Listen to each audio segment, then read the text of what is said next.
Just the second slide. Thank you, Joe, for. A quick reminder, if you go to our website and it's at pmineo.org and you go to the events, you'll see the events calendar. There you'll find all the Northeast Ohio chapter events, coming events.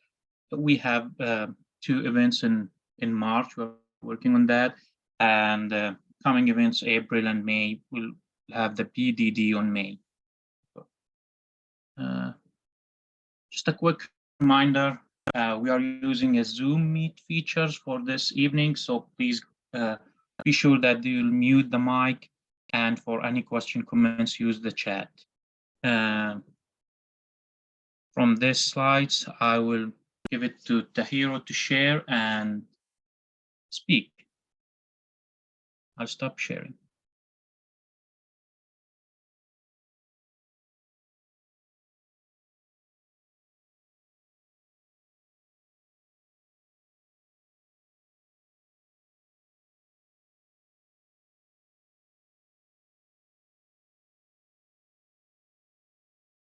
Hello, everyone. Can you see my screen there?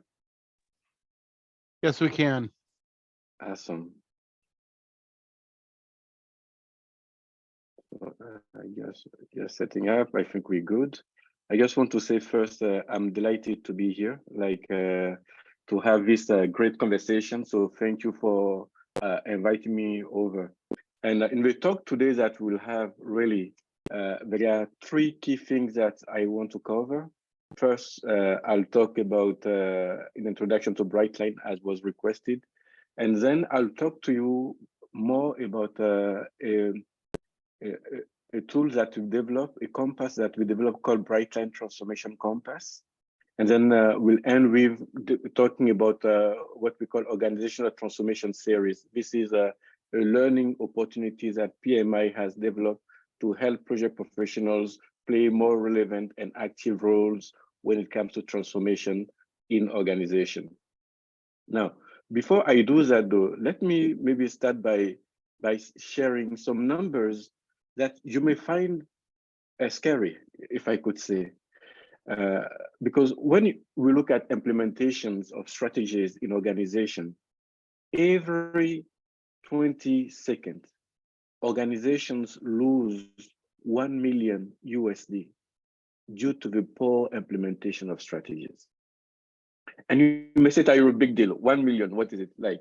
And then if I say that 1 million every 20 seconds, when you escalate it or you kind of extrapolate it to a year, it is about 2 trillion USD wasted every year due to the poor implementation of strategies. And that 2 trillion is actually about the GDP of Brazil or the GDP of Canada. And I was looking at the numbers for Ohio, and it is about 3 times the GDP of Ohio as a state. So think about it. Every year, organizations lose 3 times the economy of Ohio. They just take it and throw it to waste, or the economy of Brazil or Canada for that matter. And looking at this amount of waste and looking at also the challenges that we're facing the world, PMI said, we cannot just wait and watch this level of waste. Is there something we can do to help organizations be better at implementing the strategies, be better at converting their dreams into reality? This is what really has led to the creation of Brightline. It is a PMI initiative dedicated to helping organizations and bridge the gap between strategy design and delivery. It was launched as a coalition of global leading organizations, about 7 of them. If you think about BCG, Saudi Telecom Company, Lee H. Harrison, NetEase, and Danish Technical University, Agile Alliance, and Bristol Myers Squibb. And all were coming together with one very purpose. How do we get better at delivering the ideas, the strategies that we have in our organizations? So the work itself is divided in 3 key pillars. The first one is about thought leadership. And in the thought leadership, what we are looking at, what are great organizations doing? What are the learnings that we can take from it? And this is mainly supported by research that we conduct, by production of books, articles, and so on, all with the purpose of helping organizations deliver better, understanding what great organizations doing, and at the same time, understanding also what those who are not succeeding, what they are not getting right. The second one is networking. So this is really us taking these challenges and put it at the forefront, making sure that it's on top of agenda for leaders. And in the networking space, we've been engaged globally. If you go back maybe 2 years ago, Davos, we engaged with Thinkers 50, Web Summit, TED, I mean, you name it, we've been there. We wanted to make sure that the notion of getting things done, the notion of making sure that we don't just stop at strategizing, but we are actually going beyond, is actually something that is front and center. And we went to the extent of creating our own event that we call Strategy at Work, which is an event that we host every year to bring executives together, to bring leaders together, so that we discuss relevant topics, strategy, transformations, and so on. Last but not least, we also develop capability buildings offerings. So we have a course today that is on Coursera called Bridging the Gap. And that course today has close to 27,000 learners. And PMI has developed it purely for free. So anyone who wants to know more about how do you implement strategies, you can go on the Coursera website and you could access the Bridging the Gap course for free. We also develop what we call the Organizational Transformation Series in an effort to help project professionals, again, play relevant active roles when it comes to transformation in the organization. So I'll talk about that one in the upcoming slides. Now, before I move on, I'm just showing you on the screen some of the thought leadership content that you can get from our website and so on. If you look at the books, many of them are actually available. You can download them on the website for free. The same for the resources. And then with 2 books that you see down, Building a Resilience Organization and Perpetual Transformation, those you can secure copies in Amazon. Now, before I go ahead, I would like some interaction here. So, I mean, I started talking, but one thing that I would like to hear from you, when you hear the word transformation and maybe using the chat and so on, what comes to your mind? When you think about transformation, what comes to your mind? You can type in the chat there. Change management, yeah. Thank you, Joseph. Challenge. Thank you, David. Panic mode, yeah. Large scale change, reorganization. Excitement, interesting, willingness to change. Getting that DNA in. Yes. Resistance to change, thank you, yeah.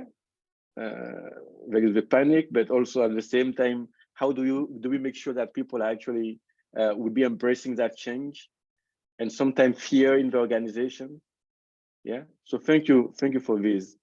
And then what we're trying to do here is first for all of us to be on the same page. What do we mean by transformation? And for us, the definition that we're giving to transformation is about an organization achieving a quantum leap improvement in performance, while at the same time transforming the mindset of employees, first the culture of the organization. So I hear reorganization. So I mean, the culture of the organization will change. We're not talking about incremental change. We're talking about quantum leap improvement. And of course, this large scale, it's the cross change management. So people mind that. Now, you're looking at this definition, And you may say, Tairu, maybe this is too levier, or this is too bureaucratic. Or can you be closer? Before I get closer, though, I want to ask, if you look the past 2-3 years, and I just want to see here in the chat as well, have your organization undergone transformations in the past 2-3 years? Like whose organization has undergone transformation? I would have said to raise the hand, but if you can maybe type in yes, no, if we look at the past 2-3 years.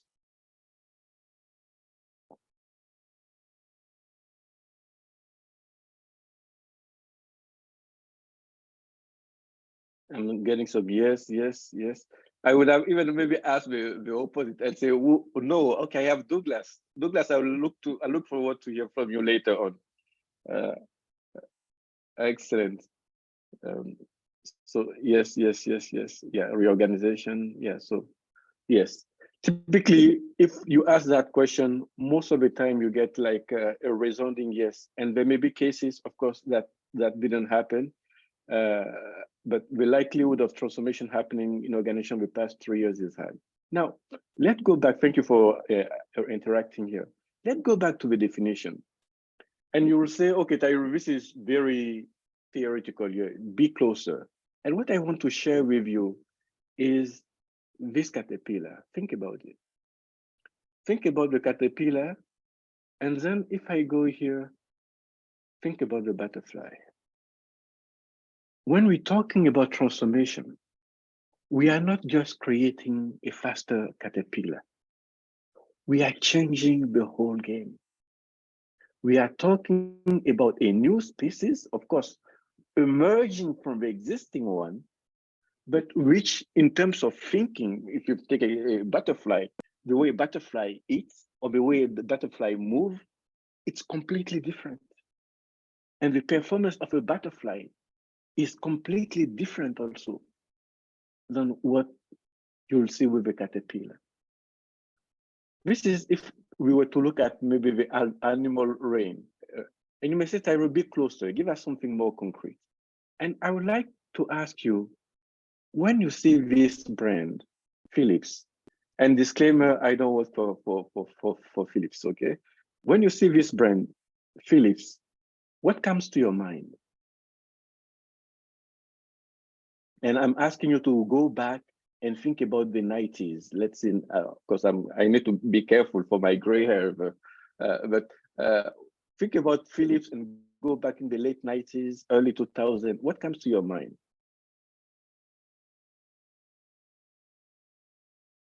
Electronics, yeah?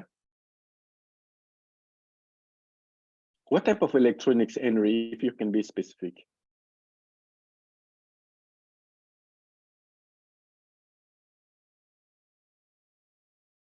TV, radio, thank you, Joseph.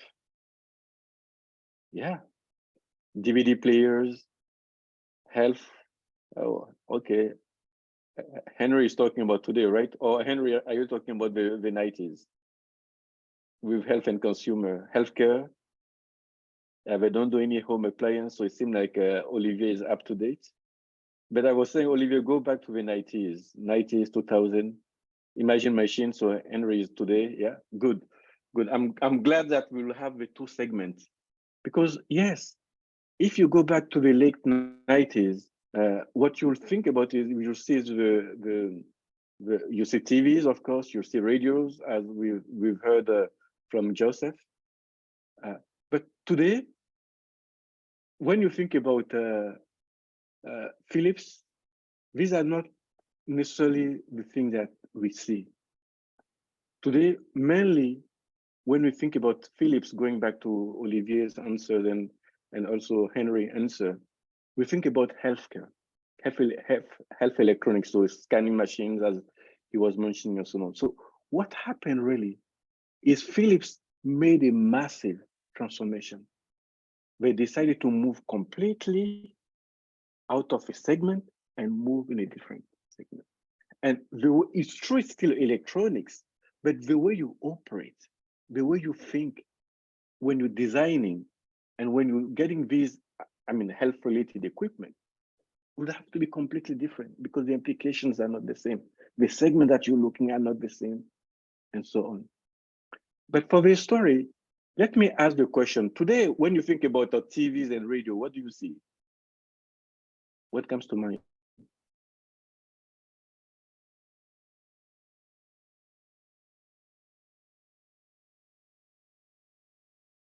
When you think about a TV today, what comes to your mind? What brand comes to your mind? LG, thank you. Sony, yes. Maybe Samsung as well, Panasonic, yeah, exactly. So this market completely, I mean, several brands have kind of taken it over. So this is again to talk about an organization deciding more consciously to do the shift. So transformation is not only limited, of course, to the animal reign. There is also businesses, which we talk a lot about. But in addition to businesses, I want to move you further, and you'll know, I mean, some businesses, I mean, if you think about Nokia, who haven't done these changes, we know what happened to them, but we'll talk about them later on. Now, let's still think about transformation. And this time I want to take you to Asia. Think about a country like South Korea. And if you think about a country like South Korea in the 50s, when we think about despair with the Korean War and so on, and of course, these are difficult times. These were difficult times. But today, when you look at South Korea, there's a massive transformation that has happened. And you'll see many brands. Of course, we were mentioning LG, we were mentioning Samsung. I mean, on the vehicle side, of course, there is Hyundai and so on. And if you go back to up to I think the 70s or so, or late 60s, South Korea was still recipient of aid. I was fortunate in 2016 to visit KOICA. KOICA is a South Korean Development International Cooperation Agency, more like USAID. I visited KOICA and I went to their headquarters, and they were showing a scale on time regarding the time where they were recipient of aid and then the time where they made the shift. And you'll see that there was one place where they had a very nice corn bag with the US flag, where at that time we were actually receiving food aid from the US. But because they took actions and because they knew clearly that things need to change, they put in motion things that allowed them to be today one of the most developed or among the top countries on earth. So transforming completely the mindset, you know, from the chaos that you see in the 50s to today, one of the most advanced countries on earth. This is a massive transformation, as you could see at the scale of a country as well. So transformation, again, it is in different sectors. Now that we are all aligned with transformation and some examples of what we mean, because of course, going back to the definition that we provide to make it closer to home, let us move and talk about what do we see as some facts. I'm quoting a study or a publication by the Wall Street Journal of 2019. In 2019, when asked, CEOs were saying that transformation is the #1 risk that they see in their organization. And we all know what happened between 2019 and now. I mean, we all know the challenges that the world has faced in the 2020s. In 2020, with the massive outbreak that we had from COVID. So if transformation was #1 in 2019, if there was a level on top of #1, it could easily have gone there. And we are in a constant shift, things are fluxing. There is actually the Prime Minister of Canada who was saying, and I'm paraphrasing here, we are living, in terms of change, we are currently living the fastest pace ever when it comes to change. And then he's saying that today we also be the pace that we have today will be the slowest if we look forward. I'm just paraphrasing what he said here. Just to say that if we think that things are fast today, yes, they are fast, and they are the fastest they've ever been. But when we look forward, it won't slow down because today will also be the slowest if you look at forward. So things are changing. An organization needs to adapt. Yet, data from Harvard Business Review shows that 70% of large-scale transformations are failing. 70%. We did a research last year in collaboration with Accenture, and that number is not changing.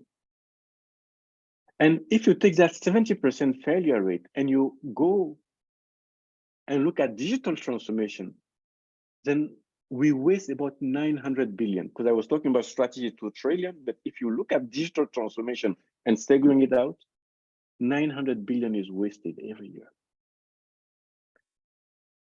Last but not least, 85% of people, employees at work are not engaged, meaning that you go to work and you are just being present, or meaning that if you think about you having a power and you are only using 15% of your power. So all these things are not a recipe for success. And we know, if you look at the engagement and with COVID, and one of the consequences, we were talking about the big resignation, with people actually discovering that maybe what they're doing is not what they like. We're hearing Satya Nadella calling it the big reshuffle, meaning people moving around. So we know we needed to do something about it. So in 2019, we collaborated with a professor at the University of Stanford, tried to find ways of addressing these challenges. But I want to dive a little bit before that to talk about some of the failures. I mentioned that employees are not engaged. And why that lack of engagement? Because they don't feel ownership of a strategy, of a transformation. It feels like something that is just pressed upon them. Second one is organizations, when they say transformation, often what they do is they just go and try to feel like by bringing external consultant in, that will solve the problem without actually getting the contribution of internal employees. And in this case, I want to say, just so that we are aligned here, I want to say that I'm not saying that organizations should not be calling upon consulting or consultant services. Of course, consultants do have, or they've seen so many transformations, so many examples, that they have things that they can share, and there are value in getting the insight. But what I'm suggesting is the actual transformation need to be driven by people within the organization. First thing is, why are we transforming? What is the rationale behind the transformation? Why the organization needs to transform? What is the burning platform? What are we trying to achieve? Many times this is not clear in organizations. It's not clear. It seems like, okay, we're doing digital transformation, everybody is doing digital transformation, then let us do digital transformation. And what we see is the why of the transformation need to be crystal clear for people. And what does it mean also for the employees? What does it mean in terms of a trend and for customers and so on? And I'm not yet done. The challenge also is when you talk about transformation, and I heard the notion of fear, panic, and so on. People really in organizations, they move into their silos. You say transformation, and then everybody will say, my part is perfect. You know, my part of the organization is great. The part that need to change is maybe the other person's side or the other team, right? So organizations are working in silos, basically the right hand not knowing what the left hand is doing. And added to it, the failure to align with employees' aspirations. Yes, as an organization, we are transforming, but what does it mean for individuals, employees within the organization? What role they can play? How does it align with their aspiration? Also, the pace of transformation is too slow because you need to move so fast that if you don't, you run out of steam. And if you're in the IT sector, I mean, a year is almost a lifetime, you know? So people need to move fast because if they don't, what they're trying to do could become obsolete, or someone could move faster and take their business. Last but not least, again, people tend to focus on different methods, and then there is no cohesion, there is no coherence in what is being done. So as I was mentioning earlier, faced with all these challenges, we decided to work with a professor out of Stanford to create what we call the Brightline Transformation Compass. And this is not about theory. This is really evidence-driven. It is us looking at several transformations and looking at what is the secret sauce? What do we need to unlock transformation in organizations so that we get more success? So that the let's say CEOs can sleep at night without being fearful, so that we don't get 70% failure, so that we don't get the 900 billion wasted every year, so that we have more people engaged at work. So one of the corners, part of the transformation compass is it has 5 building blocks. The first one is what we call the North Star. Then we have what we call customer insight and mega trend. We move on to talk about volunteer champions, transformation operating system, and inside out employee transformation. In the next slides, I'll take them one by one and break them down to discuss what we are talking about, what we are looking, so that we can get more successful transformation in our organizations. Let's start with the North Star. The North Star is really the key. Where are we going? As an organization, what we see is there is a need to have a crisp and inspiring articulation of the vision and strategic objective of the transformation. This is where I'm saying the right hand need to know what the left hand is doing. And this is where I'm saying if you have an executive leadership team and you put them in the same room and you ask the question, where are we heading as an organization? What you want is for all of them to point in the same direction. But unfortunately, more often than not, people don't know. You know, there is misalignment. There is a tough or planning or playing. People with pet project and so on. So this is really key here. Clearly, where are we going? What is the North Star? Why are we transformed?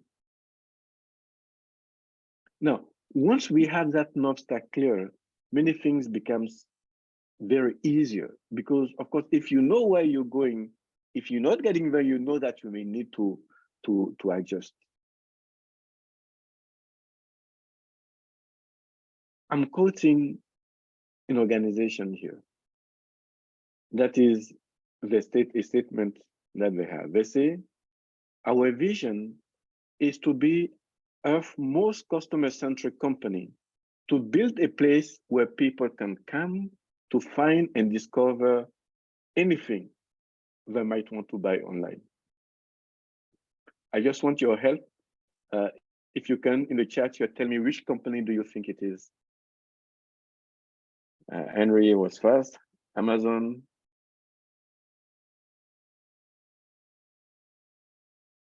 Anyone else? Something else? Or that's the jackpot?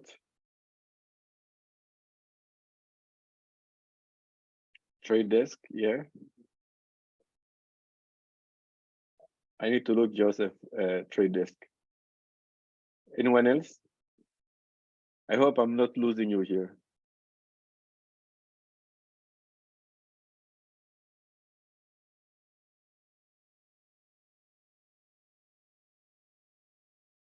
Walmart, okay, thank you, Joe. Yes, so the answer here is Amazon. And of course, I mean, I need to check Trade Desk. I wouldn't be surprised for Walmart. And when I ask this question, often I hear some people also listing Apple, and I also hear people listing Alibaba.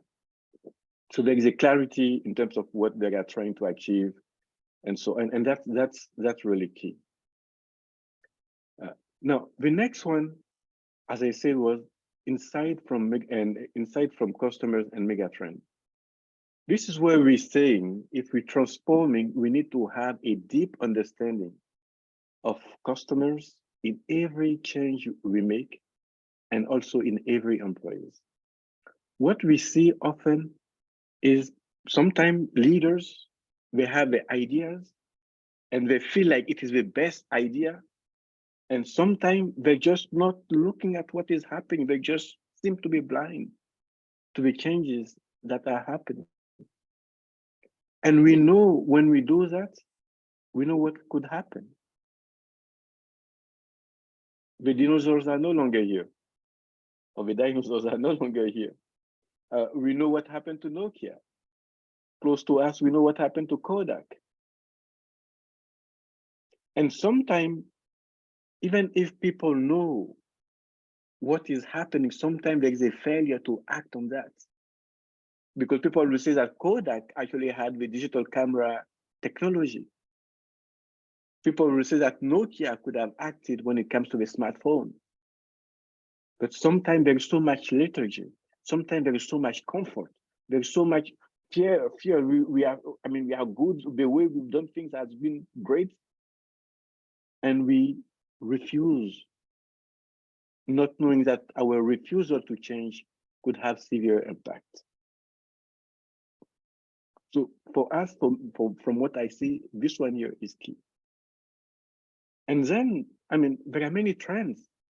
You think about AI, you think about blockchain, you think about cloud computing, the autonomous vehicle. There are so many things that are happening. And if you think about AI, I mean, 2 or 3 weeks ago, we all were looking at what was happening with Chat GPT, you know? And then, I mean, all of a sudden, you can write poems, you can ask questions, and then there is a machine that is fed with so much data that could solve and address some of the questions that you may have. It's not yet perfect, but it is the type of change that we're seeing. And what does it mean then for us as project professionals? What does it mean for organizations? These are all big questions. And then you see organizations, let's say when this happened, the number of organizations knows quickly when it is an existential threat to them. So if we take Chat GPT, we know that Microsoft is behind it, right? And Google is saying, or Google Alphabet, they're saying this is an existential threat to us. We need to act swiftly. They had some also product, or a product that was more like what Chat GPT will do, and they had to move quickly to release it. They call it BARD and so on. So just to say that we are in a world in flux, and as leaders, in organizations and so on, we need to look at what is in the horizon. Yeah. Now, maybe a question for you. When you look at all the changes that are happening in your businesses, in your organizations, what trend or change is kind of concern to you? What do you see? What is kind of I would say, if I put you in your role, what is keeping you awake when it comes to the changes that are happening? What do you think could overnight take your put your company in trouble? Of course, let's say what happened in Vegas stays in Vegas. So this is a safe environment, I would say. I would like to hear from you.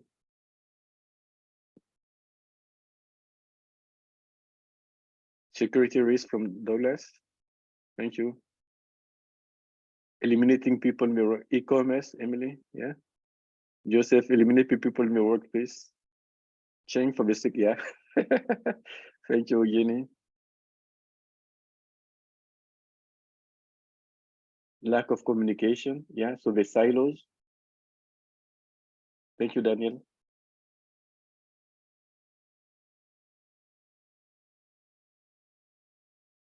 Any other thoughts?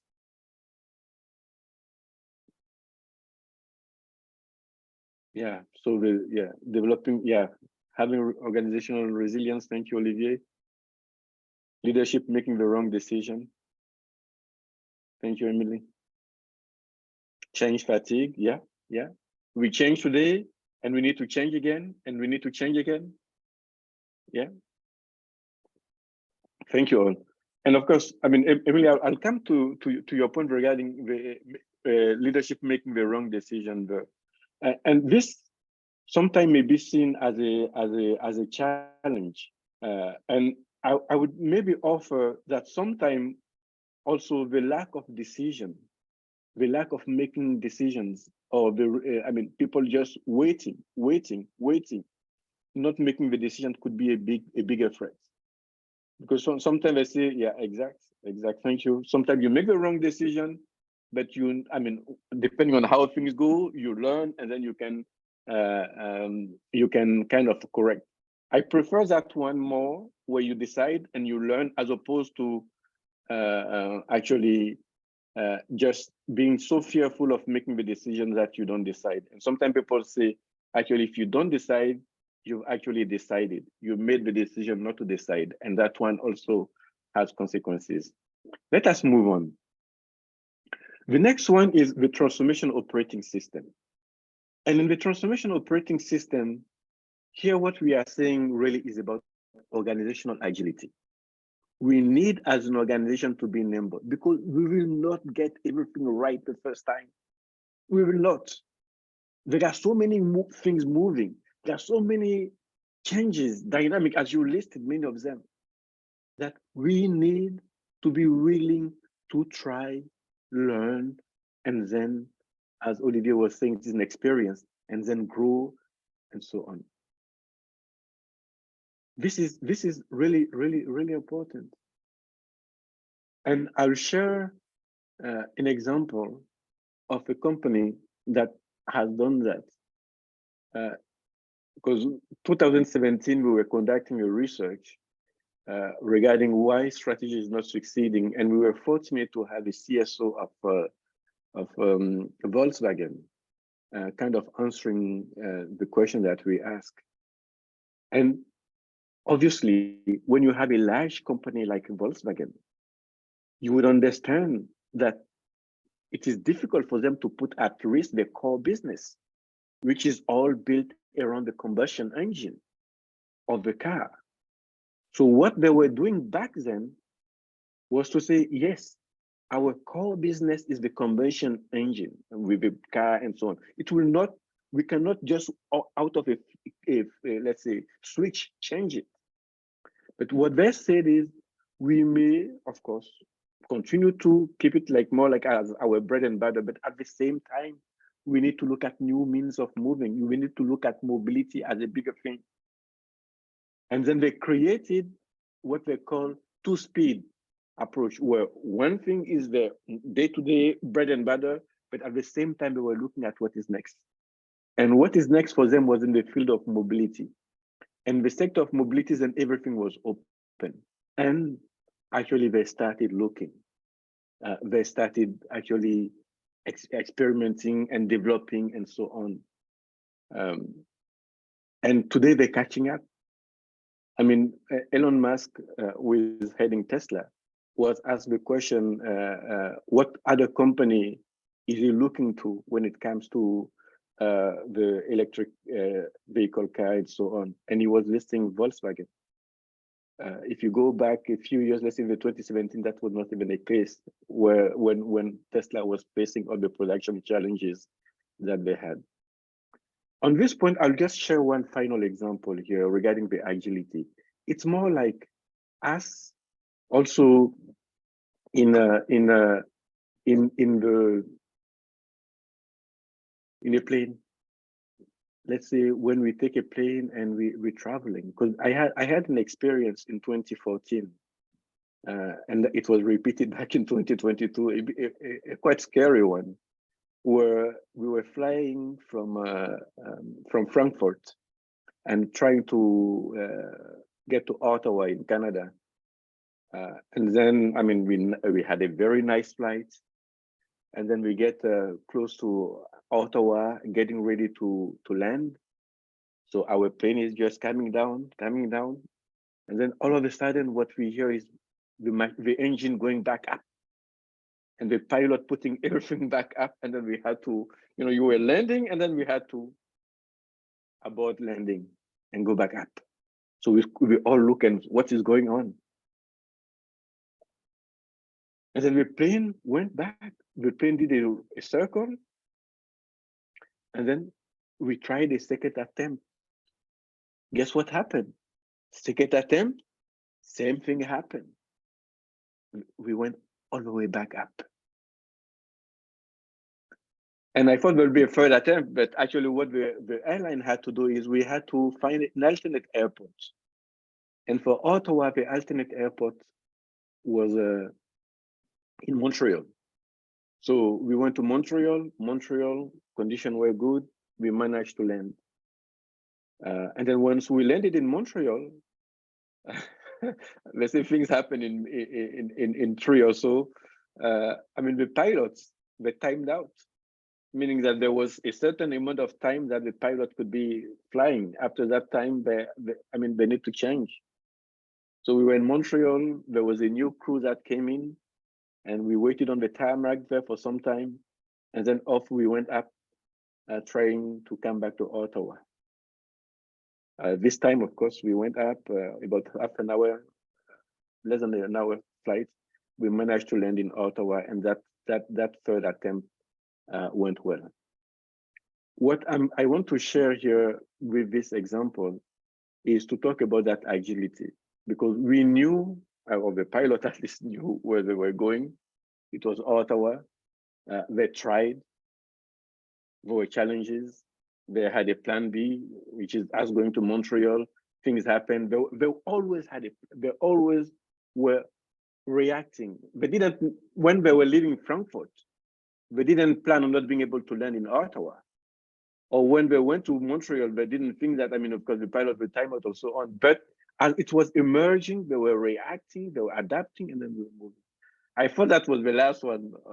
That was the last scenario that I would live through, and I had the same experience last year when we were in São Paulo in Brazil. So let's move on. When we talk about this, we really want a flat and cross-functional teams. We want light governance. We want a collaborative risk appetite. We want also to have well-defined KPIs.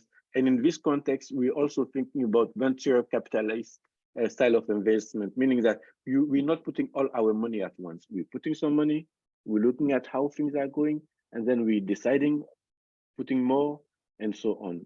So it's more like that learning experience. And this agility is key for building resilience in organization. The fourth one is that the first block is about volunteer champions. And this one is where we're saying we need to bring people within the organization to be part of this transformation. So that would actually help us when it comes to the ability to adapt, when it comes to getting ambassadors, people who will be the voice of the transformation in our organizations. And then also making sure that we're preparing the next generation. Last but not least, for me, this one is critical, very critical, because you hear as we hear the top down, like as I think Daniel was mentioning, regarding, lack of communication, because sometimes the top decided and it seemed like because they decided everybody need to follow. This is not how things happen. We need to look at what is in it for the individuals, why they're doing what they're doing, what the organization is aligning with what the individual wants. And people are looking for purpose in their work, for a meaning in their life. And organizations need to be able to help uncover this. And here, what we see really is this nice model that we call C model, is for individuals within organizations. We need to be able to tap into their strength. We need to be able to tap into what they care about, or what evokes them. And we need to be able to tap into what gives them joy, what gives them happiness. If we are able for employees to looking at their strength, looking at what they care about and what gives them happiness, getting into this sweet spot, really, it is the jackpot there, right? Because what we say is, if you care or you take care of your people, of your employees, will take care of your business. I'll end this part on the compass with what Satya Nadella has said. I want every Microsoft employees to discover a deep sense of purpose in their work. I was quoting this, it's been a while that he said it, and we know all the changes that are happening in the tech industry. We saw all the firing at Twitter, we saw everything that is happening at Google, and then also at Microsoft. But what we're saying is how you do it. When you let someone go, tomorrow, if you call that person back, would they come or would they not come? So really caring, even when you're firing people, how do you do it in a manner that is respectful, so that tomorrow they may want to come? Because things change. And so that also the people who stay know that you are really and truly meaning that people are important, walking the talk. Yes, so this is really what I wanted to share when it comes to the Brightline Transformation Compass. It is available on our website. You can download it also. There is no charge there. The next thing that I'll do, and this one I'll drive it a bit faster so that we have time for questions and so on. It's about Organization Transformation Series. This is a course that PMI has developed to help us, project professionals, learn more what it takes to lead, what role we can play in an organizational transformation. And it is a series of 3 courses. The first one is called Foundation, Organization Transformation Foundation. The second one is called Implementation. And the third one is called Orchestration. And our goal really is to empower project professionals and pave the way for them so that they could play more active, involved role in their organizational transformation. And the 3 courses could be followed more like synchronous, meaning that you can start with a foundation, then implementation, orchestration. You can do it in the order that you see fit. And it is our hope, at least from a knowledge perspective, that once you've taken all these, you have everything that could allow you to play at the Chief Transformation Officer role level, at least from a knowledge perspective. Now, let me just summarize what is covered in all this. If you take the foundation, it's really understanding what is a transformation. So it is really the basic, what do we call transformation and so on. So it is the what. If you take the implementation, it's about doing the transformation work. And if you take the orchestration, it's about leading that transformation. And then to simplify it, let me use a bicycle as an analogy. If you take the bicycle as an analogy here, The foundation is more about me coming and showing you the bicycle and say, okay, this is maybe the cast, the bicycle seat. This is the handle. This is where the steering, the pedal are. And these are the brakes and so on. So I'm describing the bike to you so that you understand it, you know what it can do, and so on. In the implementation, what we're doing is we go deeper. We no longer just describing the bike for you, but you are actually riding the bike. So you are taking the actions to make sure that the transformation work is done in your organization. And then in the orchestration, you are making the big decisions. Basically, you answer the questions about what type of bicycle do you need? Do you need a mountain bike? Do you need a race bike? What type of tires do you need? How high do you want the handle? You know, so you are asking big questions about the bicycle, so about the transformation in this context. So what type of transformation do you need? How do you implement it? Do you partner with someone? Do you have to buy someone out? Do you have to outsource? Or do you have to build it inside? So when it comes to the capabilities, because when you want to transform, sometimes some of the capabilities that you have, you might not have in-house. So you may decide, I am building the capacities, I'm outsourcing it, I'm partnering with someone, and so on. So very great course is to address these challenges that we see. And as also most of you were mentioning that there are transformation happening in your organization.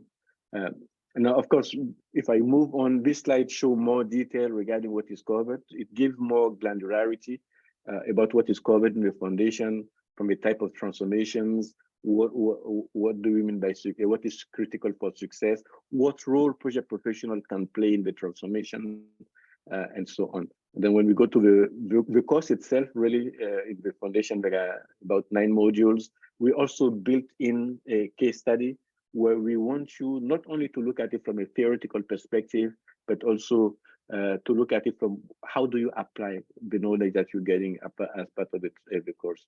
The same goes for the implementation. Again, as I said, now we are riding the bike, so we are taking the action to transform the organization. We also have 9 modules here. There is also this a case study that continues. And then we move on to the orchestration.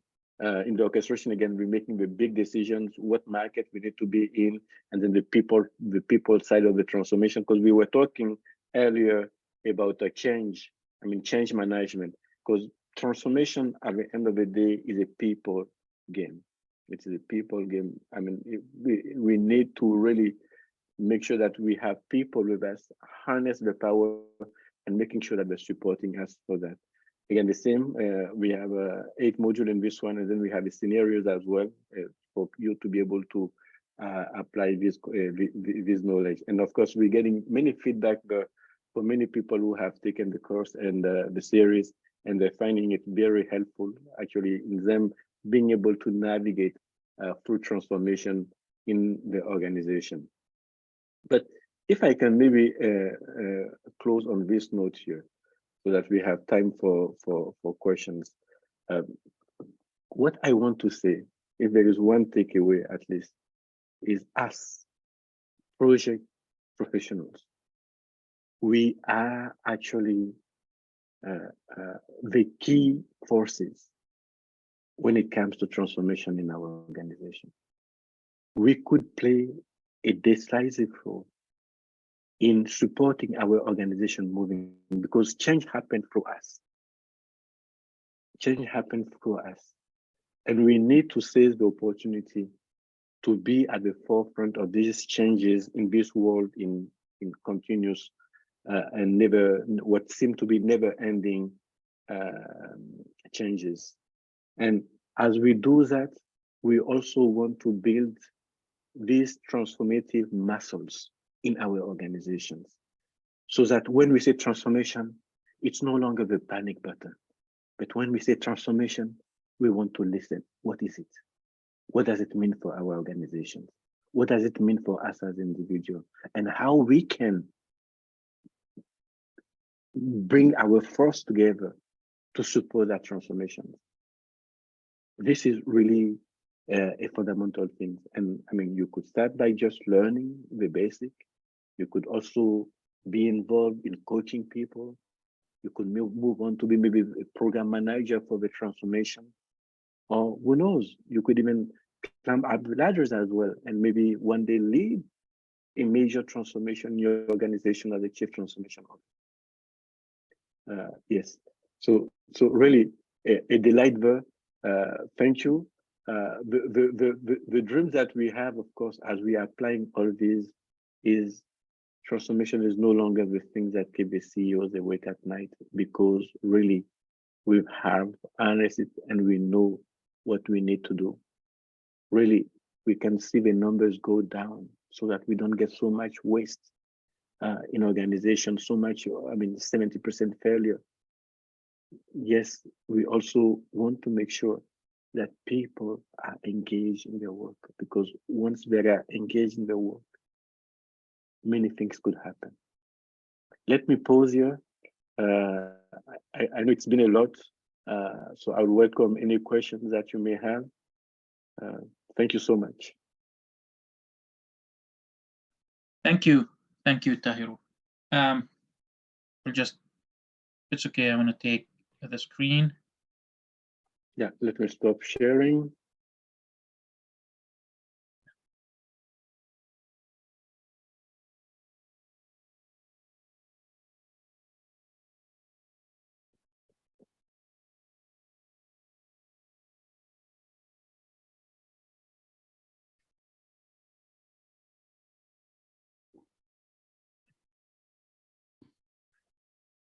I'm sharing here the PDU claim code for this evening. I'll keep it on the screen for a while so people can get that code, and I think we're gonna send the records along with the slides, the PDF. These slides will be sent by mail.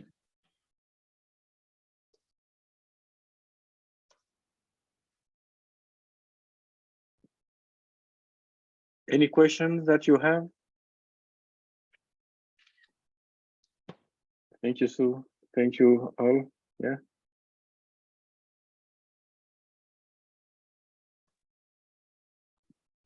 Through this is just small notes how to keep with your PDUs.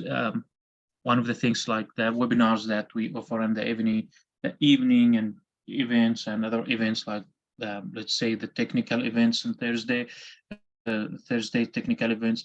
These are a source for PDUs. We offer in PMI Northeast Ohio chapter. There are other few as shown in the screen. So the end of it, I'll back to the code.